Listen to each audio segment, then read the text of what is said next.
لعنت دما أبتي جميرنا زنبرنا تسفى زبلا لستخم قتلينا قال ننبسنا تسفى زب نقر انتولو قويتا نخلو يخيل مخاني نحنا زين يخيل انتو خوينا قويتنا يخيل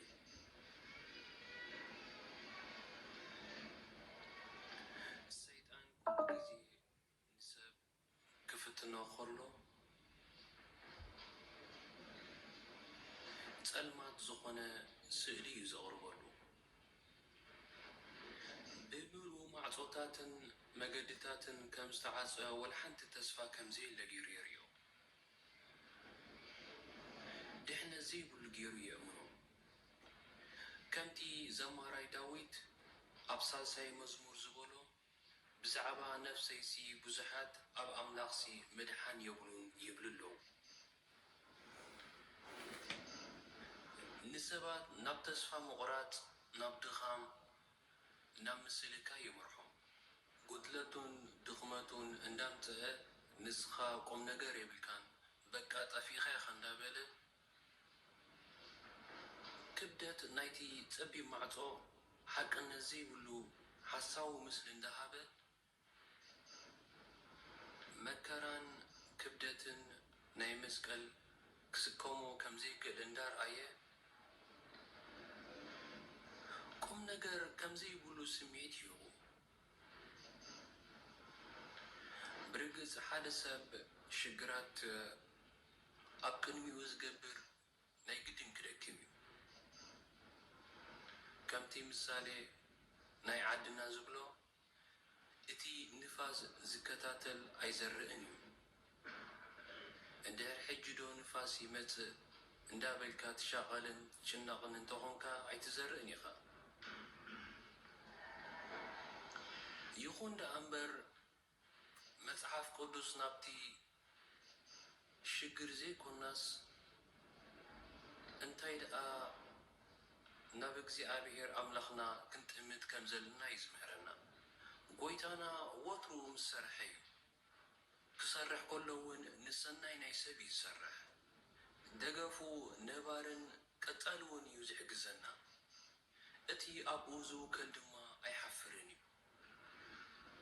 እግዚአብሔር አምላኽና አዝዩ ብዙሕ ኣብነት ይሂብና ኣብ ናይ ረድኤት ዛንታ ድዩ ወይ ኣብ ናይ ንስሓ ዛንታ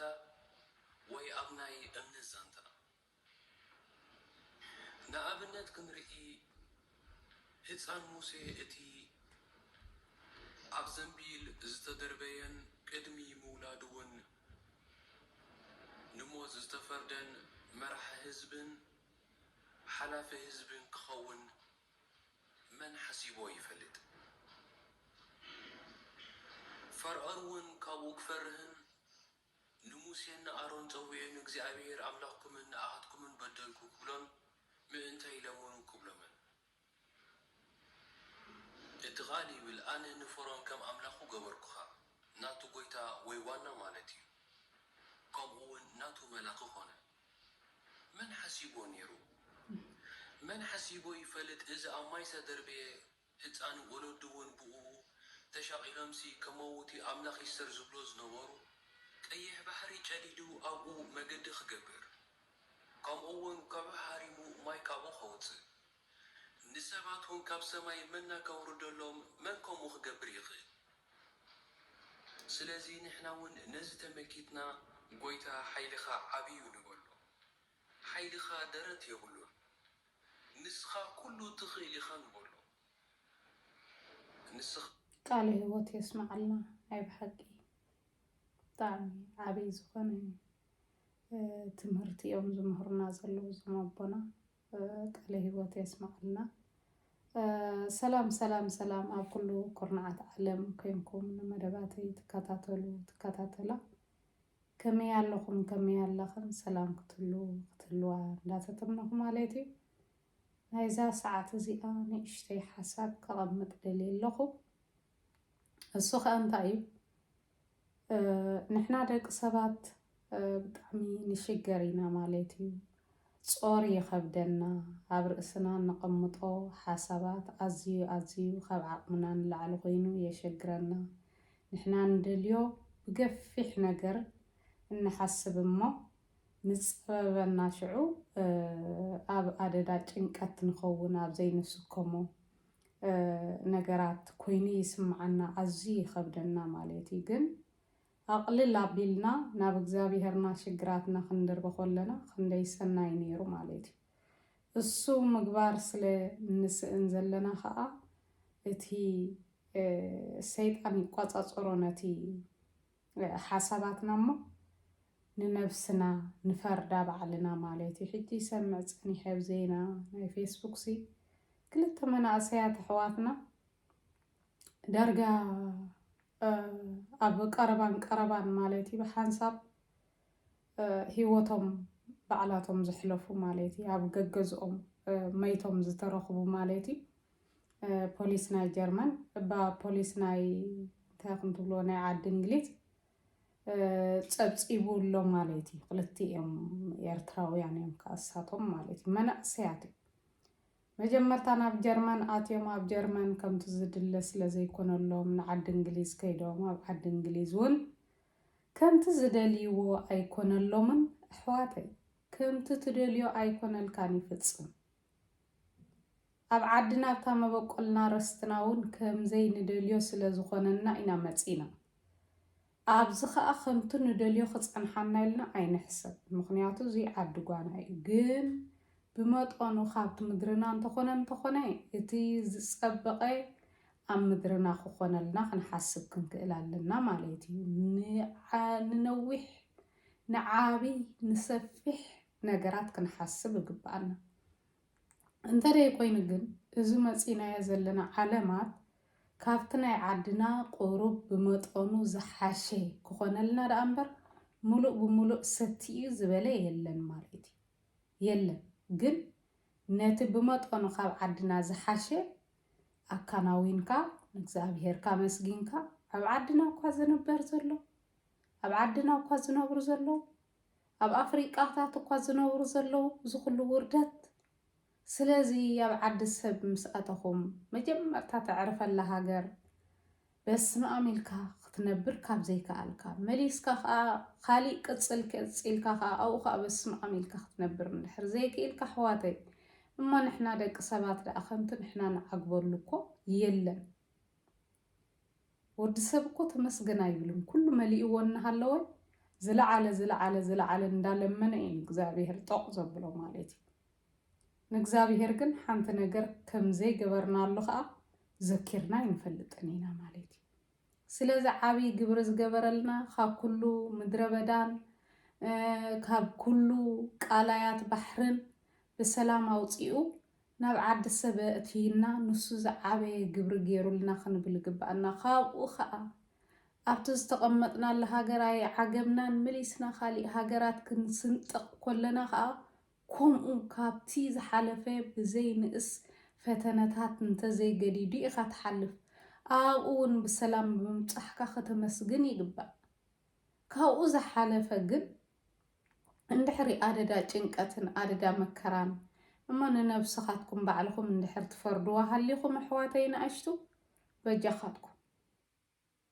በጃኻትኩም ተረጋግኡ ሕጂ እውን ዝዛረቦ ዘለኹ ነቶም ተሪፍኩም ኣብ ከምኡታት ነገራት ትዋጣወጡ ዘለኹም ንዓኻትኩም ድሕነት ንክኾነኩም እምበር ዝኸደስ ከይዲ ኣይምለስን ንሕና ኢና ንርክቦም ነዞም ዕሸላት መንእሰያት እምበር እሶምስ ይምለሱናን ክነብሩ ግብኦም ጋሞኦም ክርዩ ንዕኦም ዝትክእ ጀነሬሽኖም ከቐፅሉ ዝግባእ ዝነበረ ባዕላቶም ብኢዶም ነብሳቶም ኣሕሊፎምን ስለዚ ኣሕዋተይ ድልየትና ብዙሕ ግን ከምቲ ድልየትና ኩሉ ዋላ ኩሉ መሊኡሉ ዝበሃል ከማነይ ድልየቱ ኣይውዳእን ኣሕዋተይ ድልየትና ብዙሕ ድልየት ናይ ሰባት ተመስገን በቃ እዚ የደልየ ነይረ ሂብካኒ ኢኻ ተመስገን ዝብል ሓደ እኳ የለን ዝተረፈ እዩ ዘማዕዱ በዓል ቪላ እንተኾነ በዓል ሰርቪስ ዝኾነ ቪላ ክውን ንደሊ በዓል ቪላ ዝወነነ ካሊእ ነገራት ክውስኽ ደሊ ተመስገን ዝበሃል ነገር የለን። ተመስገን ዝበሃል የለን። ተመስገን ተንብሎሞ በታ ዘለናያ ሎም መዓልቲ ዝሓደርናያ ዝወዓልናያ ዘምሰናያ ተመስገን ክንብሎ በቃ እግዚአብሔር ንሳ ይጽበየና ማለት እዩ። እማ ከዓ ንሕናሲ ከም ስደተኛታት ክንደይ ተጓዒዝና ኢና ንመጽእ ዘለና፣ ክንደይ ሰሃራ ክንደይ ካብ ነጋዶ ደቂ ሰባት ዘሊልና ባሕሪ ጥሒስና ኢና ንመጽእ ዘለና። ስለዚ ነዚ ኩሉ ዝገበረልና ብህላውነትና ዘብጽሓና ተመስገን እንተንብል ነርና ብኩሉ ነገር መዓገብና እሞ ምተቀደስና። ግን ተመስገን ስለዘየለ እቲ ዝገብረልና ዘሎ ነገራት ሰናይ ነገር ከነስተውዕሎን ከነማዛዝኖን ስለዘይ ንኽእል ዘለና ንቕድሚት ጥራይ ንጥምስ ስለ ዘለና በቃ ገለ ነገር ሰፊሕ ነገር ስለ ዝረአየና ዘሎ ነዚ ሰፊሕ እኮ ኩሉ ግዜ ዓጊብካ ተመስገን ከይበልካዮ እውን ኣይትበፅሖን ኢኻ። ምብፃሕ እኮ የለን። ተመስገን እንተዘየለያሲ ምብፃሕ የለን። ከምዞም ኣቦና ክምኽሩና ዝፀንሑ ሪኢኹም ሓቆም ከም በዓል ሕፃን ሙሴ ኣቦና ሙሴ ማለት እዩ ብህፃኑ ኣብ ባሕሪ እዩ ተደርብዩ። ካብ ባሕሪ ወፂሲ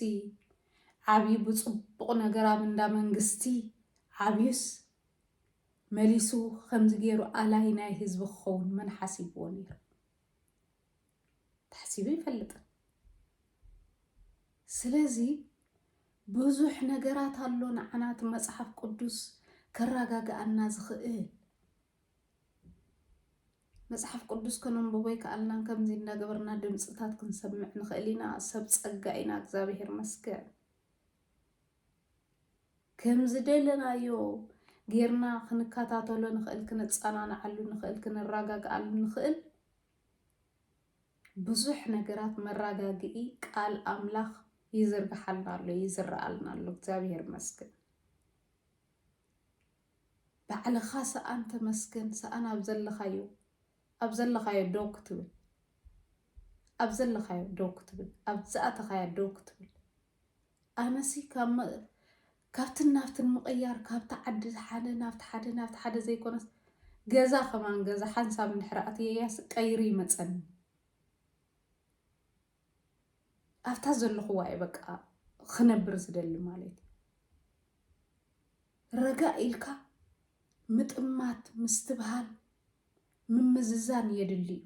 እሱ ጎዲልና ስለ ዘሎ እየ ካብትን ናብትን ገሊኣ ናይ ዓመት ኮይኑኒ ኢላ ትኸይድ፣ ገሊኣ ናይ 2 ዓመት ኮይኑኒ ኢላ ትኸይድ፣ ገሊኣ ደሞዝ ቀረፅ በዚሕኒ ኢላ ዓዲ ትቕይር ከልበትበትበትበትበት ኣብ መገድኻ እንታይ ከም ዝረኽበካ ዘይትፈልጥ ኣብ መንጎ እስዑ ከም ዝወደቐ ዕንጨይቲ ኮይንካ ምትራፍ ብጣዕሚ እዩ ዘጉይ። ስለዚ በጀኻትኩም መናእሰያት ተረጋግኡ። ከምቲ ትደልዮ ዘይኮነሲ ከምቲ ኩነታቱ ጌርካ እዩ ዝንበር። ከም ኩነታቱ ጌርካ ከም ዝንበር ክትመሃሩ ክትክእሉ ኣለኩም። ስደት መምሃሪ ንኣብነት ካብ ዓድና ክንወፅእ ካብ ደቡጢ ኣሕዋትካ እናተሰሓትካ ካብኡ በዓል ኢትዮጵያ ዲ በዓል ሱዳን ኣቲኻ ካብ በዓል ሱዳን ዲኻ በዓል ኢትዮጵያ ንሊብያ መፂኻ ካብ ሊብያ ክንደይ መሰናኽል ንባሕሪ መፂኻ ካብ ባሕሪ ክንደይ መሰናኽል ኣብ ዓዲ ሰብ ኣቲኻ እዚ ኩሉ መምህር ኣይከውን እንዲ ዩኒቨርሲቲ እኳ ይንበዓሉ መፅሓፍ እኳ ይንበዓሉ። ስለዚ ተመስገን እሱ ዓብይ ህያብ እዩ። እዚ ኩሉ ነገር ሰጊርካ ብክልተ እግርካ ጠጠው ኢልካ ክትነብር ተኽኢልካ እዚ ዓበይ ህያብ እዩ። ካሊእ ቀስ እናበልካ ሕልሚ እንተልዩካ ቀስ እንዳበልካ ትበፅሖ። ስለዚ ብጣዕሚ እዩ ዘጉሂ እዞም መንእሰያት ዝኾንዎ ዘለዉ